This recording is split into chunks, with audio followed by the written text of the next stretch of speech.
শুয়ে শুয়ে সবকিছু শুনলাম, কিন্তু কিছুই মাথায় ঢুকলো না। তারা মা মেয়ে আসলে কি চাই? কেন তারা আমাকে আমাবস্যা পর্যন্ত জীবিত রাখতে চাই? আর এই ডোরিয়াটাই বা কে, যাকে মা মেয়ে ভয় পাচ্ছে? এসব পরেও জানা যাবে, এখন নিজেকে বাঁচাতে হবে আমার। ধীরে ধীরে এক চোখ খুলে চারপাশটা একটু দেখার চেষ্টা করলাম। কাউকে দেখলাম না। মা মেয়ে গেল কোথায়? হঠাৎ দেখলাম চিলেকোঠার কাছে দুইটা ছায়া দেখা যাচ্ছে। তার মানে তারা ওইখানে দাঁড়িয়েই এতক্ষণ এসব বলছিল। এখন ছাদ থেকে লাফ দেওয়া ছাড়া আর কোনো উপায় নেই। তিনতলা থেকে লাফ দিলে অন্তত মরবো না, বড়জোর হাত পা ভাঙবে। মনে মনে 1 2 3 বলে সোজা দৌড় দিয়ে ঝাঁপ দিলাম ছাদ থেকে। প্রায় 2 মিনিট আলুর বস্তার মতো নিচেই পড়ে রইলাম। আমার সবকিছু যেন ঝাপসা হয়ে আসছে, মাথাটা ভন ভন করে ঘুরছে। একটু স্বাভাবিক হওয়ার পর বুঝতে পারলাম হাত নাড়াতে পারছি না, হয়তো ভেঙে গিয়েছে। কিন্তু এখন আমাকে এই জায়গা থেকে যেতে হবে। অনেক কষ্টে উঠে খুঁড়িয়ে খুঁড়িয়ে দৌড় দিলাম। হঠাৎ একটা দমকা হাওয়া এসে আমাকে দূরে ছিটকে ফেলে দিল। আমার চোখ গেল ছাদের দিকে। রিশফা হাওয়ায় ভেসে আছে, মাথা উপরের দিকে দিয়ে। চোখের পলকে রিশফা একদম আমার কাছে চলে আসলো। সূচালো দাঁতগুলো বের করে বলল, শুধু শুধু নিজেকে ক্লান্ত কেন করছেন স্যার? আপনি গোলকধাঁধা থেকে বের হতে পারবেন না। আমি অনেক কষ্টে উঠে দাঁড়িয়ে সামান্য হাসি দিয়ে বললাম, আমাকে তুমি সাইকো বলেছিলে না তখন? সাইকোদের মৃত্যুর ভয় দেখিয়ে লাভ নেই। আমি তোমার এই গোলকধাঁধা থেকে বের হয়ে দেখাবো। এটা বলে রিশফার ওই ভয়ঙ্কর রূপ উপেক্ষা করে হাঁটা দিলাম। দেখি আমাকে কে আটকাই। হিন্দুপাড়া অতিক্রম করার সময় মনে হলো কেউ আমার পিছু নিয়েছে। আমি স্পষ্ট তার উপস্থিতি টের পাচ্ছি। রিশফা হয়তো আমার পিছু নিয়েছে। আরো জোরে হাঁটা দিলাম। এবার সেই শীষ বাজানোর শব্দটা কানে ভেসে এলো। থমকে দাঁড়ালাম। পেছনে তাকিয়ে দেখলাম সেই লোকটা দাঁড়িয়ে আছে, একটা কাপড়ের ব্যাগ হাতে। আমি বললাম, এখন আপনার সাথে বকবক করার সময় নেই। কোনো রকম জান নিয়ে ফিরে এসেছি, আমাকে হাসপাতালে যেতে হবে। হাত ভেঙে ফেলেছি। এই বলে উল্টো ঘুরে চলে আসতে যাচ্ছিলাম, তখনই সে আমাকে উদ্দেশ্য করে বলল, রহস্য না জেনেই চলে যাচ্ছিস? চাইলেই কি তুই যেতে পারবি? আমি দাঁড়ালাম তার কথা শুনে। তারপর তাকে জিজ্ঞেস করলাম, আপনি কি জানেন এই রহস্য? কি হচ্ছে ওই বাড়িতে? কে এই রিশফা? লোকটা রাস্তার পাশে গিয়ে একটা গাছের গোড়ায় বসলো। আমাকেও সেখানে বসতে বলল। আমি গিয়ে তার পাশে বসলাম। আমার যেন মনে হলো একটা বরফের খণ্ডের পাশে বসেছি। তার শরীর থেকে প্রচুর ঠান্ডা হাওয়া বের হচ্ছে। হঠাৎ সে তার ঠান্ডা হাত দিয়ে আমার ভাঙা হাতটা ধরে মোচড় দিল। আমি চিৎকার করে উঠলাম, কিন্তু অনুভব করলাম এখন হাতে কোনো ব্যথা নেই। নাড়িয়ে চাড়িয়ে ভালোভাবে দেখলাম আমার হাতটা একদম ভালো। আমি বললাম, এটা কিভাবে করলেন? আপনি আসলে কে?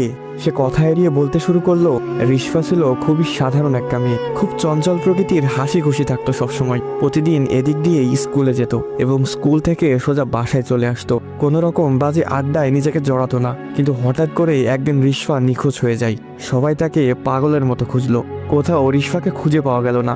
রিশফার মা থানায় জিডি করলো। রিশফার বাবাও ইতালি থেকে চলে আসলো মেয়ের নিখোঁজের সংবাদ শুনে। এইটুকু বলে তিনি থামলেন। আমি আগ্রহ নিয়ে জিজ্ঞেস করলাম, তারপর কি হলো? রিশফাকে কিভাবে খুঁজে পাওয়া গেল? তিনি আবার বলতে লাগলেন, 2 দিন কেটে গেল, কিন্তু কেউ রিশফার কোনো খোঁজ দিতে পারলো না। রিশফা নিখোঁজ হয় শনিবার বিকেলে স্কুল থেকে ফেরার সময়। অবশেষে বুধবার রাত 11টা বাজে রিশফাকে খুঁজে পাওয়া গেল, তাদের বিল্ডিংয়েরই পেছনে। আমি বললাম, কোথায় ছিল রিশফা কয়েকদিন? তারপর কি তাকে জিজ্ঞেস করা হয়নি?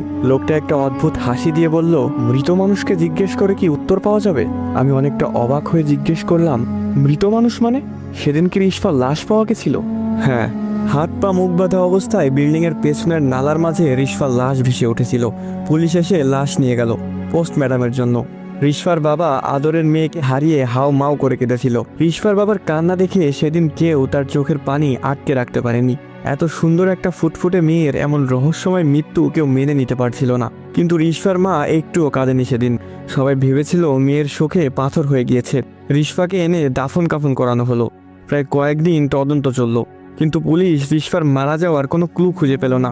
এদিকে একদিন হঠাৎ মেয়ের চিন্তায় রিশফার বাবা স্ট্রোক করে মারা গেল।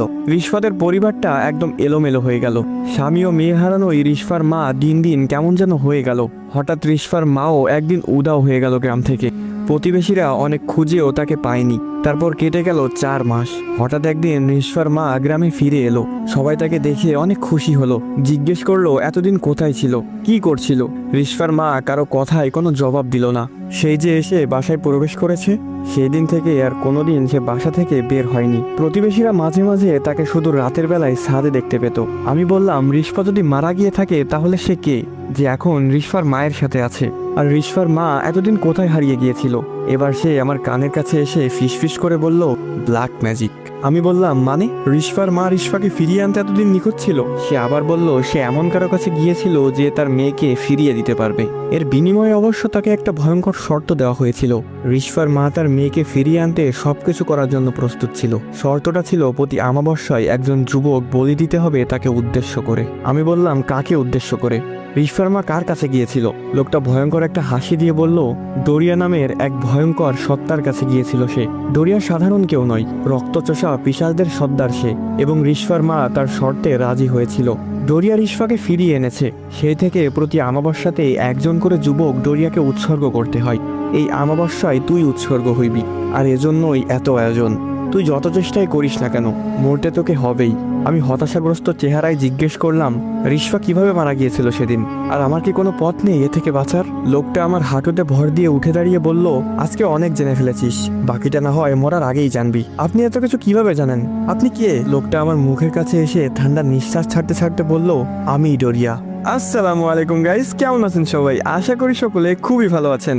তো এখানেই শেষ হয়ে যায় রিশফা গল্প পার্ট 3 এবং পার্ট 4। তো গল্পটি কেমন লাগলো সেটি অবশ্যই কমেন্ট করে জানাবেন, কারণ আপনাদের প্রতিটি লাইক এবং কমেন্ট আমাকে পরবর্তী ভিডিও বানাতে উৎসাহিত করে। তো আবারও ফিরবো এই গল্পের পরবর্তী পর্বগুলো নিয়ে। আর গাইস, এই গল্পের পরবর্তী পর্ব পেতে হলে অবশ্যই কিন্তু বেশি বেশি করে কমেন্ট করতে হবে। তো দেখা হচ্ছে এই গল্পের পরবর্তী পর্বে। তো আজকের মতো এই পর্যন্তই। ভালো থাকবেন, সুস্থ থাকবেন। আল্লাহ হাফিজ গাইস।